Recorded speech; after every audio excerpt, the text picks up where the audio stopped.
Olá! Iniciaremos agora mais uma disciplina da ementa deste curso técnico em administração, disponibilizado pela Redetec Brasil. Eu sou a professora Caroline e vou trabalhar com vocês os aspectos legais da administração. Para começar, tenhamos em mente aquela máxima: o homem não vive sozinho. Uma vez que a gente pensa nisso, o homem não vive sozinho. Ele precisa interagir com seus pares. Essa interação, ela acontece de três maneiras. Pela cooperação, quando nós temos objetivos comuns. Pela competição, quando os objetivos são individuais. E no conflito, quando os objetivos eles são opostos, quando os objetivos se contrapõem. É neste momento que aparece o direito, no momento do conflito. Mas e como que o direito vai agir no conflito? O direito vai agir de duas maneiras.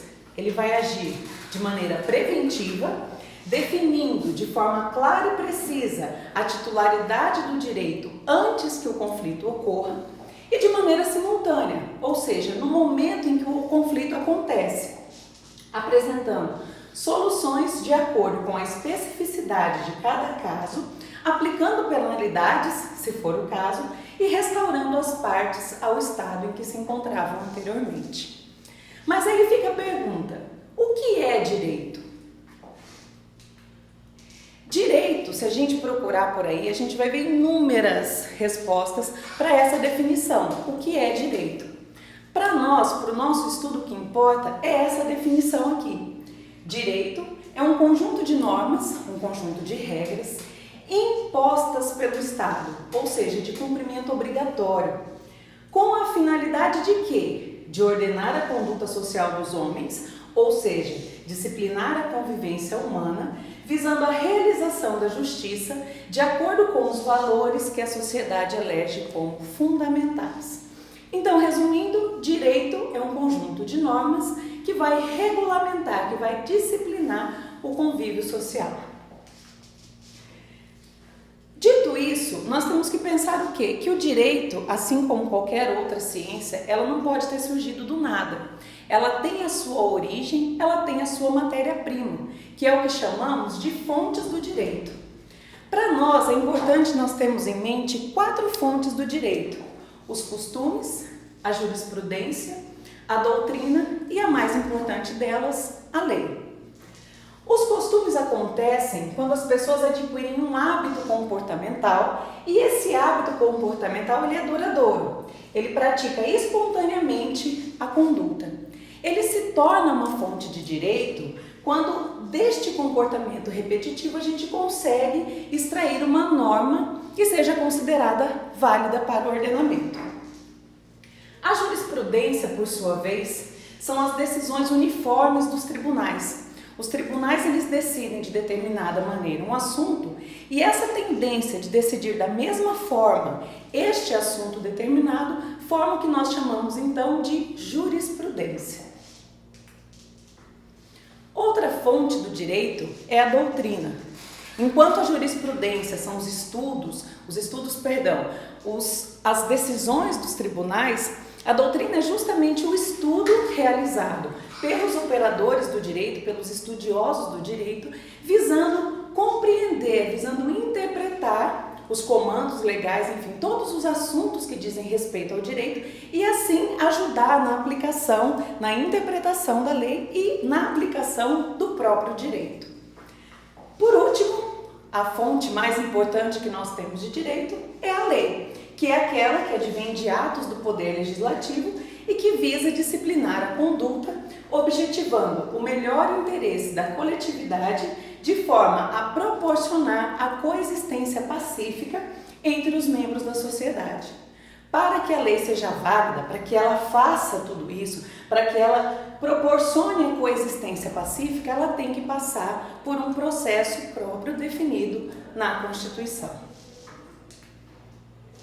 Bom, até aqui nós falamos, o direito é esse conjunto de normas que regulamenta a conduta social.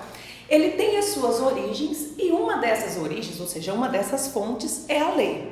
Essa lei, ela passa por um processo, ela tem uma hierarquia, são várias leis. No nosso país, estima-se que existam, nos mais diversos níveis e competências, seja federal, estadual, municipal, aproximadamente 1 milhão de leis. Essas leis, elas estão organizadas a partir de uma ideia de que existe uma norma superior e que todas as outras leis, de acordo com o seu grau de hierarquia, devem obedecer, devem respeitar essa norma superior. É a chamada, então, hierarquia das leis. No Brasil, a nossa lei mais importante é a Constituição Federal. Ela está no topo, é a principal norma do nosso ordenamento. E a partir dela, todas as outras leis que forem sendo feitas precisam respeitar essa norma maior que é a Constituição.